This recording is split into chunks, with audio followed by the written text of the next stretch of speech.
Hi, welcome to ദക്ഷിണ learnings daily news desk. ഇന്നത്തെ news എന്തൊക്കെയാണെന്ന് നമുക്ക് നോക്കാം. The way forward to Kachadev Park Strait dispute. Second, constitute Indo-Bhutan River Commission with West Bengal as member, Mamata to center. Third, a joint and a new journey along the SCO pathway. Fourth, digital platform to preserve tribal art culture launched. Fifth, ISRO inks agreement with the HAL for transfer of SSLV technology. Okay, നമുക്ക് ഓരോ ന്യൂസും detail ആയിട്ട് നോക്കാം. ഒന്നാമത്തെ news നോക്കാം. The way forward on Katchatheevu Palk strait dispute. ഈ ന്യൂസിൽ എന്താ പറയുന്നത് വെച്ചാൽ ഇന്ത്യൻ ഫോറിൻ പോളിസീസ് ഇപ്പം സൗത്ത് ഏഷ്യയിൽ നോക്കുകയാണെങ്കിൽ ഇന്ത്യൻ ഫോറിൻ പോളിസീസ് സൗത്ത് ഏഷ്യയിൽ എങ്ങനെയാണ് അത് കൂടുതലും എംബസൈസ് ചെയ്യുന്നത് പീസ്ഫുൾ കോ എക്സിസ്റ്റൻസും അതുപോലെ എന്താണ് റീജിയണൽ കോർപ്പറേഷനുമാണ് കൂടുതലായിട്ട് എംബസൈസ് ചെയ്യുന്നത്. ഇപ്പൊ നമുക്ക് എക്സാമ്പിൾ ആയിട്ട് നോക്കുകയാണെങ്കിൽ എവിടെ നിന്ന് തുടങ്ങി നോക്കുകയാണെങ്കിൽ എന്താ ഫ്രം ദ പഞ്ചശീൽ പ്രിൻസിപ്പിൾ അതുപോലെ നോൺ അലൈൻമെന്റ് മൂവ്മെന്റ് ഇപ്പൊ എവിടെ വരെ വന്ന് നിൽക്കുന്നു നോക്കിയാൽ എന്താ നെയ്ബർഹുഡ് ഫസ്റ്റ് പോളിസി വരെ എന്താണ് നമ്മൾ എംബസൈസ് ചെയ്യുന്നത് ഒരു പീസ്ഫുൾ കോ എക്സിസ്റ്റൻസും അതുപോലെ റീജിയണൽ കോർപ്പറേഷനുമാണ് നമ്മളുടെ ഫോറിൻ പോളിസി വഴി നമ്മൾ എംബസൈസ് ചെയ്യുന്നത്. എന്നിരുന്നാലും എന്താണ് കുറെ പ്രശ്നങ്ങളും കാര്യങ്ങളും ഉണ്ട്. നിലവിൽ ഇവിടെ പ്രശ്നമായിട്ട് പറയുന്നത് എന്താണ് fisheries dispute in the Pak straight. അതായത് ഇവിടെ ഇന്ത്യ ശ്രീലങ്ക റിലേഷനിൽ വരുന്ന ഡിസ്പ്യൂട്ട് ആണ് പറയുന്നത് fisheries dispute in the Pak straight. അതുപോലെ എന്താണ് കച്ചദ്വീപ് ഐലൻഡുമായിട്ട് ബന്ധപ്പെട്ടിട്ടുള്ള ഡിബേറ്റ്സ് കാര്യങ്ങളൊക്കെയാണ് ഇവിടുത്തെ നിലവിൽ നിലനിന്നുകൊണ്ടിരുന്ന ഇഷ്യൂസ്.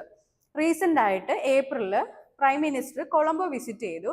ആ വിസിറ്റ് വഴി അദ്ദേഹം കൂടുതൽ ഫോക്കസ് ചെയ്ത് അല്ലെങ്കിൽ ആ വിസിറ്റിന്റെ കൂടുതൽ ഫോക്കസ് ചെയ്ത് എന്തിലൊക്കെയായിരുന്നു ലൈവ്ലിഹുഡ്സ് കൺസർവേഷൻ അതുപോലെ ഡിപ്ലോമസി ഒക്കെ ആയിരുന്നു കൂടുതൽ ഫോക്കസ് ചെയ്തത്. നമുക്ക് ഈ ന്യൂസ് ഡീറ്റെയിൽ ആയിട്ട് നോക്കാം. കച്ചദ്വീപ് ഐലൻഡ് എന്ന് പറയുമ്പോൾ ഇവിടെ ആയിട്ടാണ് കച്ചദ്വീപ് ഐലൻഡ് ലൊക്കേറ്റ് ചെയ്തിരിക്കുന്നത്. ഇത് ഒരു അൺഇൻഹാബിറ്റഡ് ആയിട്ടുള്ള ഒരു ഏരിയ ആണ്. അപ്പൊ ഈ ഏരിയ ഇത് ഇന്ത്യ ഇത് ശ്രീലങ്ക. അപ്പൊ 1974 ട്രീറ്റി പ്രകാരം ഇന്ത്യയിൽ നിന്ന് എന്താണ് ശ്രീലങ്കയ്ക്ക് ഈ ഒരു പ്ലേസ് കൈമാറുകയാണ് ചെയ്തത്. എന്നിരുന്നാൽ കൂടി എന്താണ് നമ്മളുടെ ഇന്ത്യൻ ഫിഷർമാൻസിന് ഇവിടെ വന്നിട്ട് ഫിഷിംഗ് ചെയ്യാനുള്ള അനുമതിയും കാര്യങ്ങളൊക്കെ അലൗഡ് ആണ്. ഓക്കെ, ഈ ന്യൂസ് ഡീറ്റെയിൽ ആയിട്ടൊന്ന് നോക്കാം. ഇപ്പം ഇതിലെ കീ ഇഷ്യൂസ് എന്താണ് ഹിസ്റ്റോറിക്കൽ ബാക്ക്ഗ്രൗണ്ട് നോക്കുകയാണെങ്കിൽ തമിഴ്നാടും ശ്രീലങ്കൻ നോർത്തേൺ പ്രൊവിൻസ് കമ്മ്യൂണിറ്റീസും ആണ് എന്താണ് ഈ വാട്ടർ ഷെയർ ചെയ്തുകൊണ്ടിരുന്നത്. ഓക്കെ, ഇപ്പൊ കറന്റ് ആയിട്ടുള്ള കോൺഫ്ലിക്ട്സ് എന്താന്ന് വെച്ചാൽ ഇന്ത്യ ഫോക്കസ് ചെയ്യുന്നത് അല്ലെങ്കിൽ ഇന്ത്യൻ ഫിഷർമാൻസ് എന്താണ് ചെയ്യുന്നതെന്ന് വെച്ചാൽ ബോട്ടം ട്രോളിംഗ് ആണ്. ഈ ബോട്ടം ട്രോളിംഗ് ചെയ്യുന്നത് വഴി എന്താണ് coral beds shrimp habitats deplete stocks ഇതിലൊക്കെ എന്താണ് പ്രശ്നങ്ങളാണ് ഉണ്ടാവുന്നത്. അതാണ് ശ്രീലങ്ക ഇവിടെ പറയുന്ന പ്രശ്നം ഈ ഒരു ബോട്ടം ട്രോളിംഗ് വഴി. അതുപോലെ എന്താണ് ശ്രീലങ്ക 2017 ഈ ബോട്ടം ട്രോളിംഗ് എന്താണ് ബാൻ ചെയ്തിട്ടുണ്ടായിരുന്നു. ഓക്കെ, അപ്പൊ എന്താണ് ഇവിടെ ഈ ഒരു ഇന്ത്യ ശ്രീലങ്ക പ്രശ്നം മാത്രമല്ല, അതായത് ഇന്ത്യയും ശ്രീലങ്കയും തമ്മിലാണ് പ്രശ്നം. അത് പക്ഷെ കൂടുതൽ ആരിലോട്ടൂടെ വരുവാണ് തമിഴ് കമ്മ്യൂണിറ്റിയിലും കൂടാണ് ഇത് വരുന്നത്. ഈ തമിഴ് കമ്മ്യൂണിറ്റി എന്ന് പറയുമ്പോൾ ട്രോളർ ഓപ്പറേറ്റേഴ്സും ആർട്ടിസണൽ ഫിഷർമാൻസിനെയാണ് ഇവിടെ പറയുന്നത്. ഓക്കെ, അതുപോലെ ഈ ഇന്റർനാഷണൽ നോംസ് നോക്കുകയാണെങ്കിൽ UN ക്ലോസ് പറയുന്നത് എന്താണ് ഒരു ഇക്വിറ്റബിളും അതുപോലെ തന്നെ കൺസർവേഷനുമാണ്. ഇക്വിറ്റബിൾ യൂസും കൺസർവേഷനുമാണ് ഇവിടെ ചെയ്യേണ്ടത്. FAO കോണ്ടാക്ട് വഴി പറയുന്നത് എന്താണ് ഈ ബോട്ടം ട്രോളിംഗ് എന്ന് പറയുന്നത് അൺഅക്സെപ്റ്റബിൾ ആണ്. അതുപോലെ ഈ പറഞ്ഞ തമിഴ്നാട് കമ്മ്യൂണിറ്റിയുടെ ഈ പറഞ്ഞ ട്രോളർ ഓപ്പറേറ്റേഴ്സ് ആർട്ടിസണൽ ഫിഷേഴ്സിന്റെ കാര്യം പറയുകയാണെങ്കിൽ ഈ ആർട്ടിസണൽ ഫിഷേഴ്സ് എന്ന് വെച്ചാൽ ഈ സ്മോൾ ബോട്ട് ഒക്കെ ഉള്ള ആളുകളുണ്ടല്ലോ സ്മോൾ ബോട്ട് അവരെയാണ് ഈ ആർട്ടിസണൽ ഫിഷേഴ്സ് എന്ന് പറയുന്നത്. ഇവരെന്ന് പറയുന്നത് എന്താണ് CS ഡിപ്പെൻഡ് ചെയ്ത് ജീവിക്കുന്ന ചെറിയ ചെറിയ വള്ളങ്ങളിൽ പോകുന്നവരാണ്. ഈ ട്രോളർ ഓപ്പറേറ്റേഴ്സ് എന്ന് പറയുന്നത് എന്താണ് ഇവര് പ്രോഫിറ്റ് ഡ്രിവൺ ആയിട്ടാണ്. അപ്പൊ ഈ പ്രോഫിറ്റ് ഡ്രിവൺ ആകുമ്പോൾ തന്നെ എന്താണ് ഈ ബോട്ടം ട്രോളിംഗ് ചെയ്യുന്നത് വഴി ഈ പറഞ്ഞ കോറൽ ബീഡ്സ് കാര്യങ്ങൾക്കൊക്കെ എന്താണ് ഒരുപാട് പ്രശ്നങ്ങളും പ്രശ്നങ്ങളും കാര്യങ്ങളൊക്കെ ഉണ്ടാകും. ഓക്കെ, അതുകൊണ്ടാണ് 2017 ശ്രീലങ്ക ഇത് ബാൻ ചെയ്യുകയും കാര്യങ്ങളൊക്കെ ചെയ്തിട്ടുള്ളത്. ഇപ്പൊ നിലവിൽ നടന്നുകൊണ്ടിരിക്കുന്ന ഇഷ്യൂ ഇതിനെ പറ്റിയിട്ടാണ്. ഇതെന്ന് പറയുന്നത് ബോട്ടം ട്രോളിംഗ് ആണ്. ബോട്ടം ട്രോളിംഗ് എന്ന് വെച്ചാൽ ഈ നെറ്റ് ഉപയോഗിച്ച് ഫിഷിംഗ് ചെയ്യുന്നതിനെ പറ്റിയിട്ടാണ്. അതായത് ഈ നെറ്റ് ഉപയോഗിച്ച് ഇങ്ങനെ ചെയ്യുമ്പോൾ എന്താണ് ഫുള്ളായിട്ടാണ് ഇത് കവർ ചെയ്ത് പോകുന്നത്. അപ്പൊ എന്താ ഈ കോറൽ റീഫ്സ് കാര്യങ്ങൾക്കൊക്കെ എന്താണ് ഡാമേജ് ഉണ്ടാകും. അതാണ് ഇവിടുത്തെ ഇഷ്യൂ. കച്ചദ്വീപ് ഐലൻഡിനെ പറ്റി നമ്മൾ പറഞ്ഞല്ലോ. അതെന്ന് വെച്ചാൽ എന്താ അൺഇൻഹാബിറ്റഡ് ആയിട്ടുള്ള ഒരു സൈറ്റ് ആണ്. അത് 1974 Indo Sri Lanka maritime boundary treat പ്രകാരം ഇന്ത്യ ശ്രീലങ്കയ്ക്ക് അത് നൽകുകയുണ്ടായി. അപ്പൊ ഇവിടെ ഒരു ഇഷ്യൂ ആയിട്ട് വരുന്നത് ഈ ഫിഷിംഗ് റൈറ്റ് ആണ്. അതായത് ഇവിടെ പറയുന്നത് എന്താണ് ഇതൊരു സോവറിൻ ഡിസ്പ്യൂട്ട് അല്ല. സോവറിൻ ഡിസ്പ്യൂട്ട് അല്ല എന്ന് പറയാൻ കാരണം നമ്മൾ ഓൾറെഡി എന്താണ് ഈ ഒരു ഐലൻഡ് ശ്രീലങ്കയ്ക്ക് നൽകി കഴിഞ്ഞു. അപ്പൊ എന്താ ആ ഒരു സോവറിറ്റി ഇഷ്യൂ അവിടെ കംപ്ലീറ്റ് ആയി കഴിഞ്ഞു. നിലവിലെ ഇഷ്യൂ ഈ ഫിഷിംഗ് റൈറ്റ് ആണ്. ഇതെന്ന് പറയുന്നത് എന്താണ്, ഒരു historic water and resource sharing ആണ് ഇവിടുത്തെ പ്രോബ്ലം ആയിട്ട് വരുന്നത്. ഓക്കെ, ഇതാണ് ഇവിടെ നിലനിൽക്കുന്നത്. അപ്പൊ ഡിപ്ലോമാറ്റിക് ഫ്രെയിംവർക്കിൽ പറയുന്നത് എന്താണ്, ഒരു government to government talk respecting treaties. അപ്പം എന്താണ് ഒരു റെസ്പെക്ടിങ് ട്രീറ്റീസ്, അതുപോലെ എന്താണ് സ്റ്റേറ്റ് പ്രൊവിൻഷ്യൽ എൻഗേജ്മെന്റ്, അതായത് തമിഴ്നാടും നോർത്തേൺ പ്രൊവിൻസും ആയിട്ടുള്ള ഒരു സ്റ്റേറ്റ് പ്രൊവിൻഷ്യൽ എൻഗേജ്മെന്റ്സ് വേണം. അതുപോലെ എന്താ കമ്മ്യൂണിറ്റി ലെവൽ ഡയലോഗ്, മീഡിയ സെൻസിറ്റേഷൻസ് ഒക്കെ വേണം എന്നാണ് പറയുന്നത്. ഒരു പ്രാക്ടിക്കൽ സൊല്യൂഷൻ ആയിട്ട് ഇവിടെ എന്താ പറയുന്നത് വെച്ചാൽ എന്താണ്, equitable quarters and regulated fishing rights. Equitable ക്വാട്ടയും അതുപോലെ എന്താണ് ഫിഷിംഗ് റൈറ്റ്സ് ഒക്കെ എന്താ റെഗുലേറ്റ് ചെയ്യാം. അതുപോലെ എന്താണ് joint marine research station in Katchatheevu, അതായത് ഇന്ത്യയുടെയും ശ്രീലങ്കയുടെയും ഒരു ജോയിന്റ് മറൈൻ റിസർച്ച് സ്റ്റേഷൻ, ഒരു മറൈൻ റിസർച്ച് സ്റ്റേഷൻ അവിടെ വേണമെന്നാണ് പറയുന്നത്. അതായത് അതൊക്കെ നമുക്ക് എന്താ ഒരു പ്രാക്ടിക്കൽ സൊല്യൂഷൻ ആയിട്ടാണ് പറയുന്നത്. അതുപോലെ എന്താണ് deep sea fishing in India's is to reduce near shore pressure. അതുപോലെ എന്താണ് UN ക്ലോസ് ആർട്ടിക്കിൾ 123 പറയുന്നത് എന്താണ്, അതായത് ബാൾട്ടിക് സീ ഫിഷറീസ് കൺവെൻഷൻ പോലെ ഒരു ഇൻസ്റ്റിറ്റ്യൂഷണൽ കോർപ്പറേഷൻ ആണ് ഇവിടെ വേണ്ടത്. ഇങ്ങനെയുള്ള പ്രാക്ടിക്കൽ സൊല്യൂഷൻസ് ആണ് ഇവിടെ പറയുന്നത്. ബോർഡർ സിഗ്നിഫിക്കൻസ് നോക്കുകയാണെങ്കിൽ ഡിപ്ലോമാറ്റിക് ലെവൽ നോക്കുകയാണെങ്കിൽ test India's credibility in neighbourhood first policy and south Asian leadership. Socio economic നോക്കുകയാണെങ്കിൽ എന്താണ് ഒരു ബാലൻസിങ് ലൈവ്ലിഹുഡ്സ് ഓഫ് തമിഴ്നാട് ഫിഷേഴ്സും അതുപോലെ എന്താണ് ശ്രീലങ്കൻ തമിഴ്സ് എന്താണ് വാറിന്റെ സമയത്ത് സഫർ ചെയ്യുന്ന ശ്രീലങ്കൻ തമിഴ്സിനും അതുപോലെ തമിഴ്നാട് ഫിഷറീസിനും എന്താണ് ഒരു ബാലൻസിങ് ലൈവ്ലിഹുഡ് ഉറപ്പുവരുത്തുക. അതുപോലെ എൻവയോൺമെന്റ് നോക്കുകയാണെങ്കിൽ ensure marine sustainability and biodiversity. Legally നോക്കുകയാണെങ്കിൽ എന്താ reinforce respect for international law and boundary treaties. ഇത് UPSC റിലവൻസ് നോക്കുകയാണെങ്കിൽ GS പേപ്പർ 2-ലും 3-ലും ആണ് വരുന്നത്. GS പേപ്പർ 2-ല് international relations and governance, paper 3-ല് എൻവയോൺമെന്റ് ആൻഡ് ഡിസാസ്റ്റർ മാനേജ്മെന്റിലാണ് വരുന്നത്. അപ്പൊ ഈ ന്യൂസ് ഡീറ്റെയിൽ ആയിട്ട് തന്നെ നോക്കാം. നമുക്ക് നെക്സ്റ്റ് ന്യൂസ് നോക്കാം. Constitute Indo Bhutan river commission with West Bengal as member, Mamata to centre. ഈ ന്യൂസിൽ എന്താ പറയുന്നത് വെച്ചാൽ ഫ്ലഡ് മാനേജ്മെന്റിനെ പറ്റിയിട്ടാണ്. അതായത് ഈസ്റ്റേൺ ഇന്ത്യയിൽ ഉണ്ടാകുന്ന ഫ്ലഡിനെ പറ്റിയിട്ട്, അതായത് ഭൂട്ടാൻ, നേപ്പാൾ, സിക്കിം പോലുള്ള രാജ്യങ്ങളിൽ നിന്ന് എന്താണ് വെസ്റ്റ് ബംഗാളിലേക്ക് റിവേഴ്സ് ഫ്ലോ ചെയ്യുന്നുണ്ട്. ഇതുവഴി എന്താണ് ഈ പറഞ്ഞ ഈസ്റ്റേൺ ഇന്ത്യയിൽ എന്ത് സംഭവിക്കുന്നത്, ഫ്ലഡ് സംഭവിക്കുന്നു.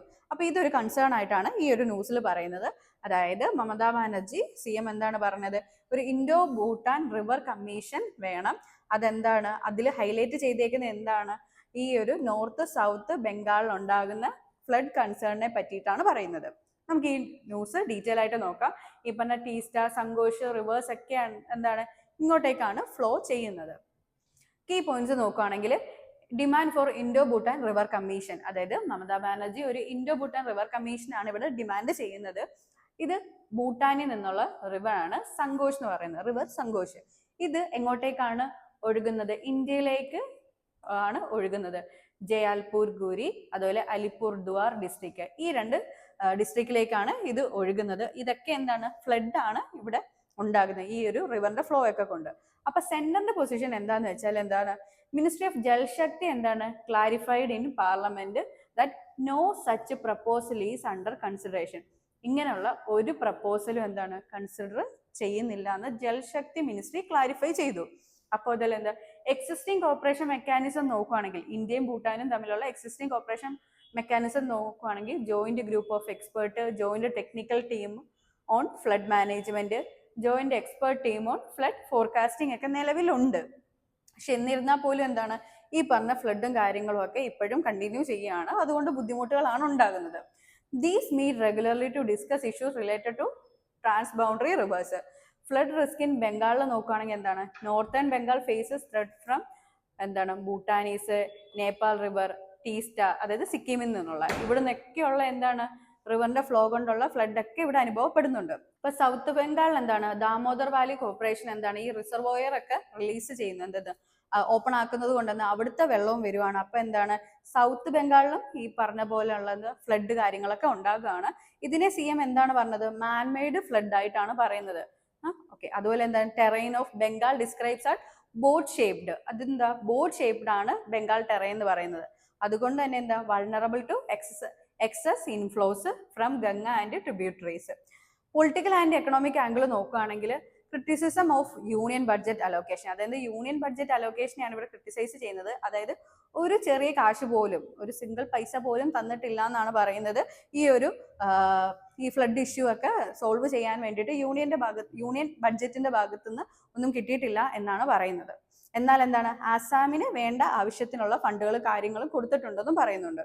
അതുപോലെ എന്താണ്, she emphasised disaster in Bengal affect the wider region, not just state. Okay, ഈ പറഞ്ഞ ബംഗാളിന്റെ ഈ ഒരു ഫ്ലഡ് എന്ന് പറഞ്ഞാൽ ജസ്റ്റ് ഒരു സ്റ്റേറ്റിലല്ല, അതിനെക്കാട്ടി കൂടുതലായിട്ട് വൈഡർ ആയിട്ട് തന്നെ ഈ ഒരു പ്രോബ്ലം എക്സ്പാൻഡ് ആകുമെന്നാണ് പറയുന്നത്. ഈ ന്യൂസിന്റെ UPSC റിലവൻസ് നോക്കുകയാണെങ്കിൽ GS പേപ്പർ 2ലും GS പേപ്പർ 3ലാണ്. 2ല് ഗവർണൻസ് ആൻഡ് IRലും 3ൽ എന്താണ് ഡിസാസ്റ്റർ മാനേജ്മെന്റ് ആൻഡ് എൻവയോൺമെന്റിലാണ് വരുന്നത്. അപ്പൊ ഈ ഏരിയാസ് ഒക്കെ ഒന്ന് നോക്കുക. ഈ ന്യൂസ് ഡീറ്റെയിൽ ആയിട്ട് വായിക്കാം. നമുക്ക് നെക്സ്റ്റ് ന്യൂസ് നോക്കാം. A join and new journey along the SCO pathway. ഈ ന്യൂസിൽ എന്താ പറയുന്നത് വെച്ചാൽ ഷാങ്ഹായ് കോർപ്പറേഷനെ പറ്റിയിട്ടാണ് പറയുന്നത്. ഷാങ്ഹായ് കോർപ്പറേഷനെ 2017 എന്താണ് ഇത് തുടങ്ങിയത്, അതായത് ഇന്ത്യ മെമ്പർ ആകുന്നത്. അപ്പം ആ സമയത്ത് എന്താണ് യൂറേഷ്യ, സെൻട്രൽ ഏഷ്യയിലൊക്കെ ആയിട്ടാണ് കൂടുതലായിട്ട് ഫോക്കസ് ചെയ്തിട്ടുണ്ടായിരുന്നത്. അപ്പൊ ഇപ്പൊ ഈ 2025 ടിയാഞ്ചിനിൽ വെച്ചിട്ട് ഈ ഒരു കോർപ്പറേഷന്റെ മീറ്റ് ഉണ്ടായിരുന്നു. ഈ മീറ്റിൽ എന്താ ഫോക്കസ് ചെയ്തതെന്ന് വെച്ചാൽ ഇന്ത്യ ചൈന ബൈലാറ്ററൽ ട്രൈസ് ആണ് കൂടുതൽ ഫോക്കസ് ചെയ്തത്. മാത്രമല്ല അന്നത്തെ പ്രത്യേകത എന്താന്ന് വെച്ചാൽ ഇന്ത്യ ചൈന ഡിപ്ലോമാറ്റിക് റിലേഷന്റെ 75th ആനിവേഴ്സറി ആയിരുന്നു. നമുക്ക് ഈ ന്യൂസ് ഡീറ്റെയിൽ ആയിട്ട് നോക്കാം. ഈ ഒരു സബ്മിറ്റിന് ലാർജസ്റ്റ് SCO സബ്മിറ്റ് എന്നാണ് പറയുന്നത്. അതായത് 23 കൺട്രീസിലെ ലീഡേഴ്സും അവരുടെ റെപ്രസെന്റേറ്റീവ്സ് ഒക്കെ പങ്കെടുക്കുകയുണ്ടായി. അതുപോലെ 10 ഇന്റർനാഷണൽ ഓർഗനൈസേഷൻസും അവിടെ അറ്റൻഡ് ചെയ്യുകയുണ്ടായി. അതുപോലെ ഒരു ഇൻസ്റ്റിറ്റ്യൂഷണൽ ഡെവലപ്മെന്റ് എന്താണ് ഇവിടെ എടുത്തതെന്ന് വെച്ചാൽ 4 സെക്യൂരിറ്റി സെന്റേഴ്സ് ആണ് ഇവർ എസ്റ്റാബ്ലിഷ് ചെയ്തത്. ഇൻക്ലൂഡിങ് ഏതൊക്കെയാണ്? SCO universal centre for countering security challenges and threats, SCO anti drug centre, അതുപോലെ decision to set up and SCO development bank. ഇതൊക്കെയാണ് അവിടെ ഇൻസ്റ്റിറ്റ്യൂഷണൽ ഡെവലപ്മെന്റ്സ് ആയിട്ട് എടുത്തിട്ടുള്ളത്, എസ്റ്റാബ്ലിഷ് ചെയ്യാനായിട്ട് തീരുമാനിച്ചിട്ടുള്ളത്. ഒരു ഡെവലപ്മെന്റൽ അജണ്ട നോക്കുകയാണെങ്കിൽ adoption of SCO's development strategy for the next decade. SCOയുടെ ഡെവലപ്മെന്റ് സ്ട്രാറ്റജി അത് നെക്സ്റ്റ് ഡെക്കേഡിലേക്കുള്ള അത് അഡോപ്റ്റ് ചെയ്യുക. അതുപോലെ ചൈന അനൗൺസ്ഡ് 3 കോർപ്പറേഷൻ പ്ലാറ്റ്ഫോംസ്. എന്തിലൊക്കെ? Energy, green industry, digital economy, plus 3 centres for scientific innovation, higher education, vocational training. ഒരു global governance നോക്കുകയാണെങ്കിൽ Xi Jinping global governance ഇനിഷ്യേറ്റീവിൽ ഹൈലൈറ്റ് ചെയ്തത്? Sovereign equality, international rule of law, multilateralism, people centred development, action oriented corporation ഒക്കെയാണ് കൂടുതലായിട്ട് highlight ചെയ്തത്. India China bilateral dimension നോക്കുകയാണെങ്കിൽ 75 വർഷത്തെ diplomatic ties ആണ്. അപ്പൊ ഇവിടെ റീഅഫേം ചെയ്യുന്നത്? നമ്മൾ പാർട്ട്നേഴ്സ് ആണ്, നോട്ട് റിവൽസ് അല്ല എന്നാണ് പറയുന്നത്, പാർട്ട്നേഴ്സ് ആണ്. അതുപോലെ കൺസെൻസസ് ബിൽഡിംഗ് എംബസൈസ് ചെയ്യുന്ന സ്ട്രാറ്റജിക് മ്യൂച്വൽ ട്രസ്റ്റിലാണ്. അതുപോലെ agreement on strengthening dialogue, exchange, mechanism between governments ഒക്കെ. Economic and social cultural corporation നോക്കുകയാണെങ്കിൽ ഫോക്കസ് ചെയ്യുന്നതിൽ ട്രേഡിൽ, ഇൻവെസ്റ്റ്മെന്റിൽ, technology, education, culture, tourism, poverty alleviations, ഇതിലൊക്കെ ഫോക്കസ് ചെയ്യുക. People to people contacts through think tanks, media, political parties, youth exchange. Border management നോക്കുകയാണെങ്കിൽ commitment to uphold Panchsheel കുറച്ചുകൂടെ uphold ചെയ്യുക. അതുപോലെ leaders boundary dispute should not define bilateral ties. Boundary dispute bilateral ടൈസിനെ define ചെയ്യുന്നതല്ല. Global coordination നോക്കുകയാണെങ്കിൽ India and China to assume BRICS presidency in successive years. അതുപോലെ mutual support അത് pledge ചെയ്തിട്ടുണ്ട് ബ്രിക്സിന്. അതുപോലെ തന്നെ ഗ്രേറ്റർ സൗത്ത് കോർപ്പറേഷനും വേണ്ടിയിട്ടും. അതുപോലെ shared stance against hegemony and unilateralism, emphasise on fair international order. Border significance നോക്കുകയാണെങ്കിൽ ഇപ്പൊ SCOക്ക് വേണ്ടിയിട്ടാണെങ്കിൽ റിപ്ലേസ് ഡീപ്പനിങ് ഇൻസ്റ്റിറ്റ്യൂഷണലിസം, അതായത് സെക്യൂരിറ്റി സെൻട്രിക്കിൽ നിന്ന് എക്കണോമിക് ആൻഡ് ഡെവലപ്മെന്റൽ കോർപ്പറേഷനിലോട്ടുള്ള ഒരു മൂവ്. ഇനി ഒരു ഇന്ത്യയുടെ ഭാഗത്തുനിന്ന് ഇന്ത്യക്ക് വേണ്ടിയിട്ട് നോക്കുകയാണെങ്കിൽ opportunity to balance relation with China within a multilateral framework, platform to engage with central Asian സ്റ്റേറ്റ്സും. അതുപോലെ enhance regional connectivity, energy corporation, counter terrorism efforts.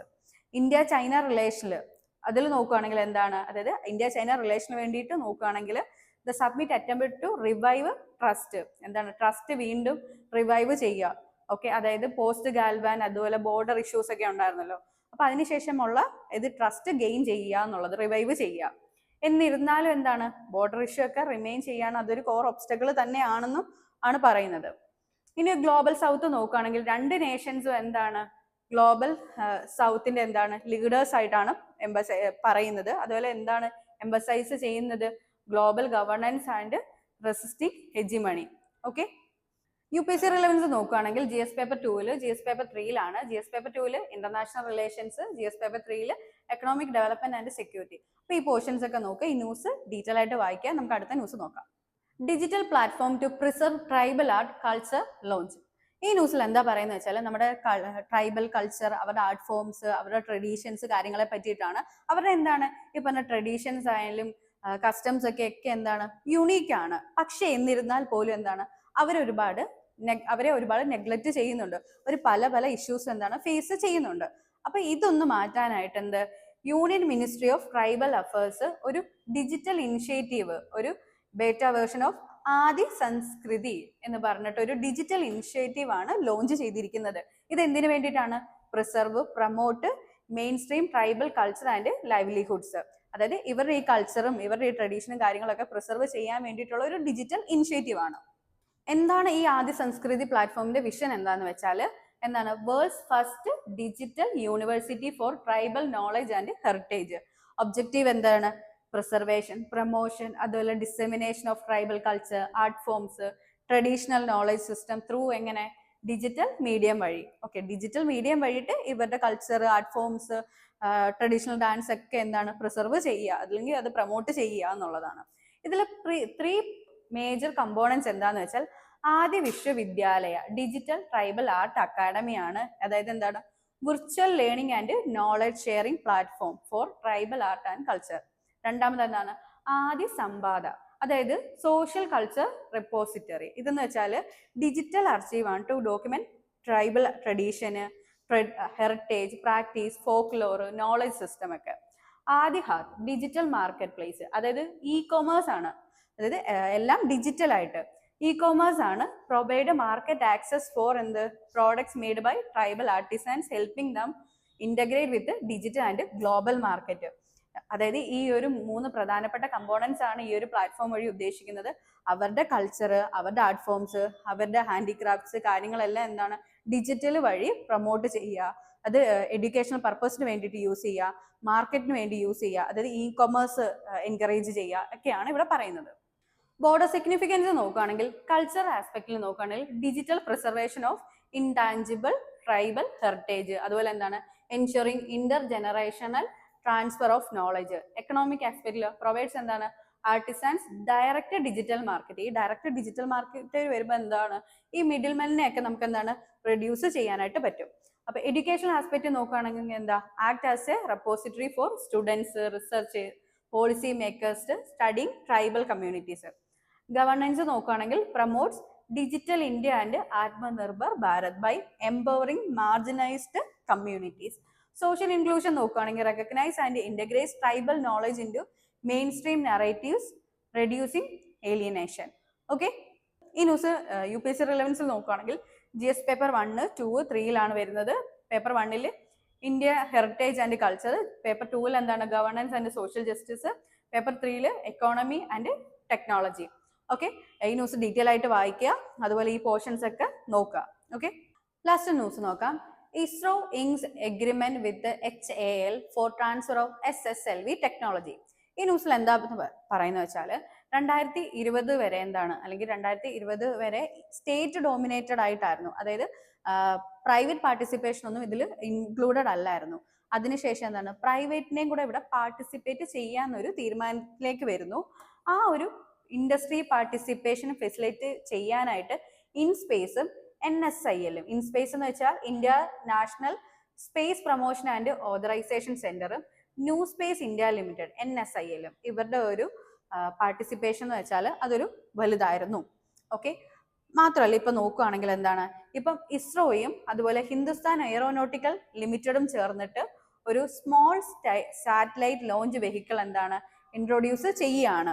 ഇതെന്ന് പറയുന്നത് ഇൻഡസ്ട്രിയൽ എക്കോസിസ്റ്റത്തിന്റെ നമ്മളുടെ ഒരു മൈൽ സ്റ്റോൺ ആണ്, ഒരു സ്ട്രെങ്തനിങ് ചെയ്യുന്ന ഒരു മൈൽ സ്റ്റോൺ ആയിട്ടാണ് കണക്കാക്കുന്നത്. നമുക്ക് ഈ ന്യൂസ് ഡീറ്റെയിൽ ആയിട്ട് നോക്കാം. ഈ ന്യൂസിന്റെ കീ ഹൈലൈറ്റ്സ് നോക്കുകയാണെങ്കിൽ പാർട്ടീസ് ആരൊക്കെയായിരുന്നു? ഇസ്രോ, NSIL, ഇൻസ്പേസ്, HAL ഒക്കെ ആയിരുന്നു. ഈ ഒരു എഗ്രിമെന്റിന്റെ നേച്ചർ എങ്ങനെയാണെന്ന് വെച്ചാൽ SSLV പ്രൊഡക്ഷൻ കേപ്പബിലിറ്റി ആർക്ക് നൽകി? HAL, ഹിന്ദുസ്ഥാൻ എയറോനോട്ടിക്കൽ ലിമിറ്റഡിനാണ് നൽകിയത്. അതുപോലെ HAL ഫസ്റ്റ് എന്താണ് ഇൻഡിപെൻഡന്റ്ലി ആണ് ഇത് ബിൽഡ് ചെയ്തത്. എന്തിനു വേണ്ടിയിട്ട്? ഡൊമസ്റ്റിക് ആൻഡ് ഗ്ലോബൽ മാർക്കറ്റിൽ വേണ്ടിയിട്ട്. ഇതിന്റെ ടൈം ലൈൻ നോക്കുകയാണെങ്കിൽ ടെക്നോളജിക്കൽ ട്രാൻസ്ഫർ എന്താണ് 24 മാസം കൊണ്ടാണ് കംപ്ലീറ്റ് ആക്കുക. ഇതിൽ ഇസ്രോയുടെ റോൾ എങ്ങനെയാണ്? പ്രൊവൈഡ് ട്രെയിനിങ് നൽകുക, അതുപോലെ ടെക്നിക്കൽ സപ്പോർട്ട് ഒക്കെ നൽകുകയായിരുന്നു ഇസ്രോയുടെ റോൾ ഇവിടെ.